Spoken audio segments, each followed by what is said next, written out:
What became of Hitler's generals and supporters who escaped? Shocking truth revealed. What if I told you that some of Hitler's closest allies, the masterminds behind unspeakable atrocities, managed to evade capture, start new lives, and even influence entire nations? The stories of these men will chill you to the core as we uncover where they went, what they did, and the disturbing legacy they left behind. Stick around because the truth is more shocking than you could ever imagine. Hi friends, welcome to our channel, the place where we uncover the hidden truths of history and expose the secrets they didn't teach us in school. In today's video, we'll dive deep into the fates of Hitler's generals and sympathizers who escaped justice after World War II. From secret hideouts in South America to hidden lives in Europe, their stories reveal a shocking chapter in history that many would rather forget.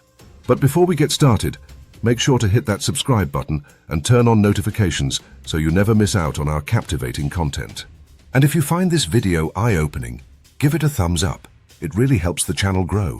World War II may have ended in 1945, but its aftermath unleashed chaos as Allied forces scrambled to capture key Nazi leaders. While the Nuremberg trials famously prosecuted many high-ranking officials, a surprising number of Hitler's closest allies slipped through the cracks. Some fled Europe, aided by sympathizers, secret networks, and even the Vatican's Ratlines, clandestine routes used to smuggle fugitives out of the continent. South America became a hotspot for escapees. Countries like Argentina, Brazil, and Chile offered safe havens, lured by promises of advanced military technology and anti-communist ideologies. Others blended into societies in Spain, Switzerland, or even the United States, living seemingly ordinary lives while their dark pasts remained hidden. 1. Adolf Eichmann, architect of the Holocaust. Adolf Eichmann, the logistical mastermind behind the Holocaust, orchestrated the deportation of millions of Jews to concentration and extermination camps. When the war ended, Eichmann vanished, only to resurface in Argentina under the name Ricardo Clement. Using forged Red Cross documents, he secured safe passage through the infamous Ratlines, aided by sympathizers within the Catholic Church. In Argentina, Eichmann lived modestly, blending into the growing German expatriate community. However, his presence was anything but inconsequential.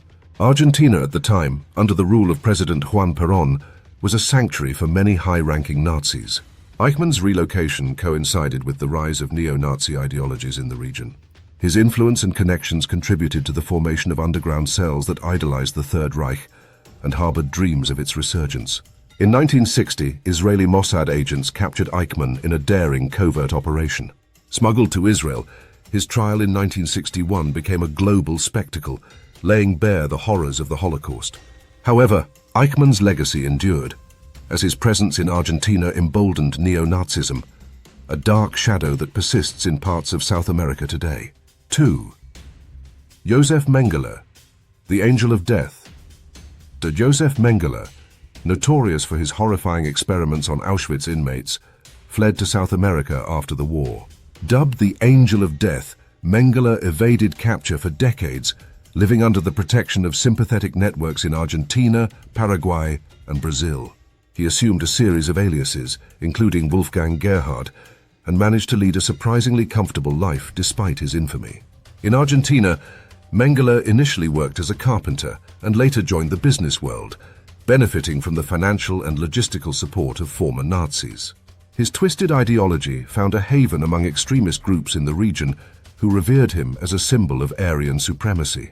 Shockingly, local governments turned a blind eye to his presence, viewing him as a useful ally in their anti-communist efforts. Mengele's death in 1979 by drowning in Brazil marked the end of a life spent evading justice. However, his unrepentant survival inspired a sinister legacy. Medical extremism and pseudo-scientific eugenics ideologies that infiltrated parts of South American society, a haunting reminder of the horrors he once perpetrated. 3. Klaus Barbie, the Butcher of Lyon. Klaus Barbie earned his chilling moniker, the Butcher of Lyon, for his merciless torture of French resistance members and the deportation of thousands of Jews to their deaths. After the war, Barbie evaded capture and escaped to Bolivia, where he assumed the name Klaus Altmann. In Bolivia, Barbie reinvented himself as a counterintelligence officer for the Bolivian government, using his expertise in interrogation and torture to suppress dissent during the nation's turbulent military coups. His work directly contributed to the rise of death squads that terrorized civilians and executed political opponents with ruthless efficiency. Barbie's knowledge of Nazi intelligence techniques made him indispensable to Bolivia's leaders, who shielded him from extradition requests. It wasn't until the 1980s that Barbie was finally extradited to France, where he was tried and sentenced to life imprisonment. The shocking part, for nearly 3 decades, he lived openly, influencing not only Bolivian politics, but also the methods of state-sponsored violence in the region. His story highlights the complicity of governments willing to trade justice for political gain. 4. Walter Rauff, inventor of the mobile gas chamber. Walter Rauff, a high-ranking SS officer and the inventor of the mobile gas chamber, managed to flee to Chile after the war. Rauff's portable execution vehicles, designed to suffocate victims with exhaust fumes, were responsible for tens of thousands of deaths during the Holocaust. His ingenuity in mass murder earned him a notorious place in Nazi history, but his post-war life is equally chilling.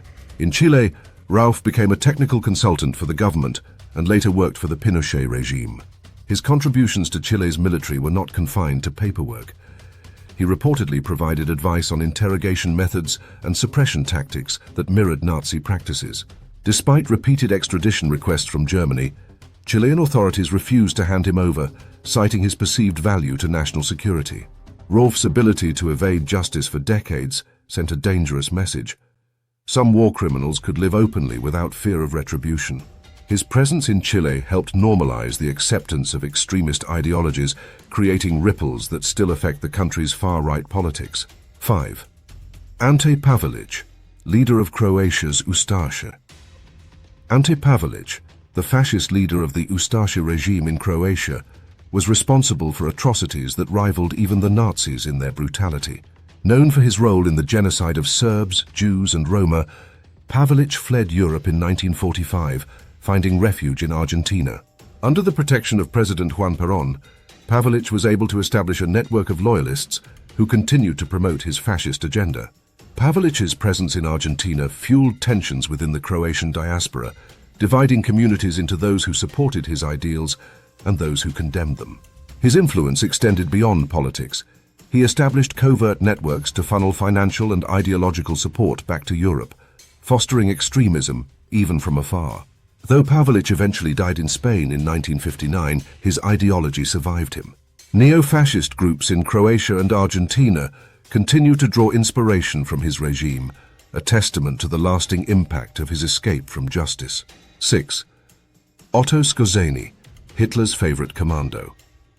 Otto Skorzeny, famed for daring rescue missions like the liberation of Mussolini, was one of Hitler's most celebrated commandos. After the war, Skorzeny evaded capture and settled in Spain, where he became a confidant of Francisco Franco. Skorzeny later moved to Argentina, becoming a key player in the military training of South American armies. His skills were sought after by countries like Egypt, where he trained Arab forces in guerrilla warfare, and even Israel, under the guise of fighting communism. This controversial collaboration with opposing forces underscored his adaptability and survival skills.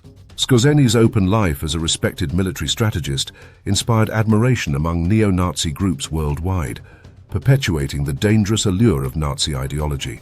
7. Martin Bormann, Hitler's right-hand man. Martin Bormann's fate has been the subject of much speculation. Officially declared dead in 1945, his remains were only discovered decades later. However, rumors persist that he escaped to South America, with sightings reported in Paraguay and Brazil. Whether these claims are true or not, the myth of Bormann's survival has taken on a life of its own. The possibility of his escape inspired countless conspiracy theories, fueling far-right movements that revered him as a symbol of resilience. While history confirms his death, the impact of these myths on neo-Nazi ideologies cannot be overstated, as they provide a rallying cry for extremists seeking to reignite the flames of hate. The presence of Nazi fugitives in South America left a lasting mark. Their ideologies infiltrated local politics, inspired extremist groups, and even influenced cultural narratives. From Argentina's military dictatorship to Bolivia's brutal coups, the shadow of these fugitives shaped history in ways that are still felt today.